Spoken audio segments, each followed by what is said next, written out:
quite a special day for us. We're in Cape Town to celebrate the scholar transporters that are part of our program, the Discovery Safe Journeys to Schools program, which is one of our flagship initiatives that we support through the Discovery Fund. I'm actually joined today to have this important conversation by Marcella Naidoo, who's the program director responsible for implementing the program in the Western Cape. There's an incredible partnership that we have with Afrika Tikkun. We launched the initiative in 2013 to really make sure that scholars are transported to and from school safe on a daily basis. And so I've actually invited a fellow partner, Marcella, just to unpack the work that we do through the program, but also just to really speak to the impact and why this partnership, why this program is quite important for South Africa. Marcella, welcome. Thank you. So just to start off this conversation, I just want to know why this program, why is it important? I think the value of this program lies in the fact that we understand now that when you want to care for and support children, you also have to invest in the adults who support and care for children. This program is a direct investment in the scholar drivers who take children to and from school every day. And so how they do their job matters to the care of children. And for me, that's critical. I mean, you actually raising quite an important point because South Africa is known to be the highest in terms of road crashes globally. And how does this program kind of try to address this crisis that we have, and how does it solve? Everybody who's driving has to take responsibility for the way they drive. And this program focuses on helping each scholar driver focus on his particular driving behavior. So each scholar driver has to make a decision when they join this program. Do they want to actually improve their driving behavior? And the program focuses on specific driving behaviors through a tracking program, which actually can measure their performance in terms of how they take off, how they brake, how they corner, and of course, whether they keep to the speed limit. Those are 4 technical ways that inform the driver about their driving behavior, and they can then try to adjust. We also provide drivers with a defensive driver training course to give them some insight into how these driving behaviors can be changed and improved. And we also give them some training on first aid, because if something happens, then they're in a position, they're enabled to actually take care of particularly the children, but any other passenger, pedestrian, that there might be a crash. They'll be able to assist. So it empowers them, it gives them insight, and it gives them confidence. So that's the kind of investment we do. Right. I mean, I always talk about this program as extending our values and core purpose to make people healthy and enhance and protect their lives to the broader communities, right? So it's not really about that core purpose to our members only, but it's just an extension to the broader society. And it's really at the core of this initiative. It's really about making sure that we take care of the livelihoods of the children, but also the drivers, because these are the key drivers, you know, of the program itself. And have you seen any difference, you know, in terms of the change in behavior of the drivers? But also that, just extending on that question, have you also seen the difference that it makes to the children, especially since this initiative extends also to the special schools? So it's interesting because the driver who joins this program, once a device is installed in his vehicle, he gets a kind of baseline. And then over a while, a few months, we can notice, we actually can see from the results that we share with him, that his driving is actually improving. And what we find that's interesting about that, firstly, he wants to be tracked.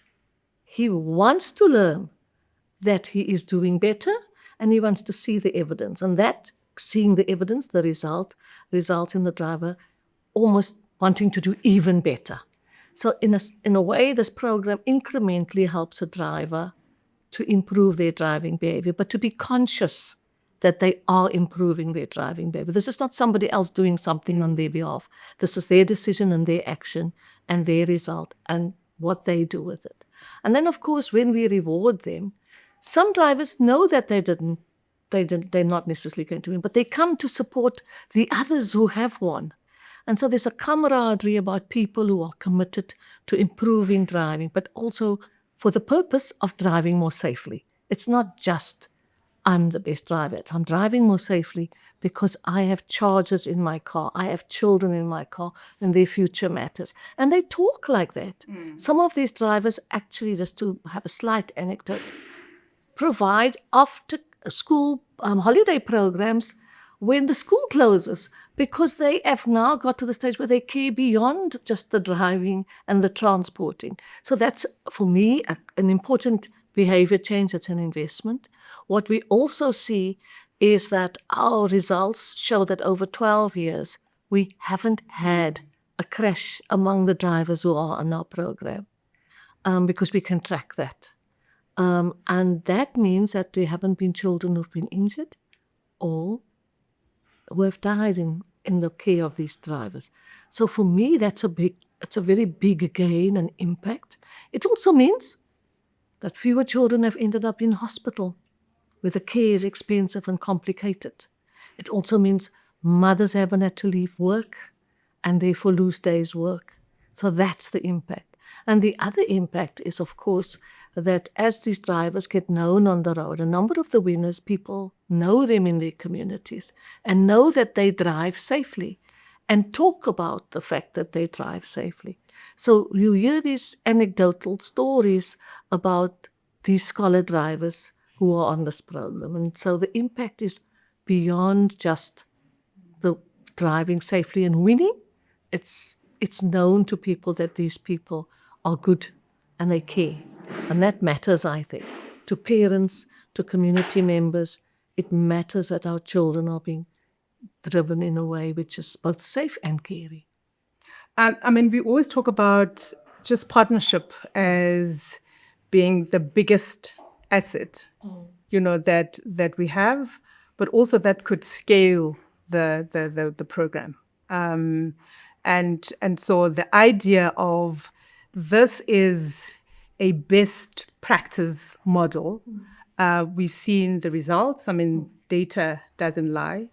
Today, we saw that for the whole year, we were able to track 12 million kilometers of drivers, and just those big numbers with no fatalities or any major or significant incident. It's a testament to this model. Yeah. And what would you want to see happening in the future? I think what we want to see is that more organizations and institutions and associations adopt this kind of thinking. It would be amazing if more such drivers, the drivers that we have already trained, and they become part of that cohort, that collective that is known for driving safely, and inspiring other groups of drivers to do the same. And hopefully more people will come to the table and say, we want to also invest in these drivers. We also want to reward.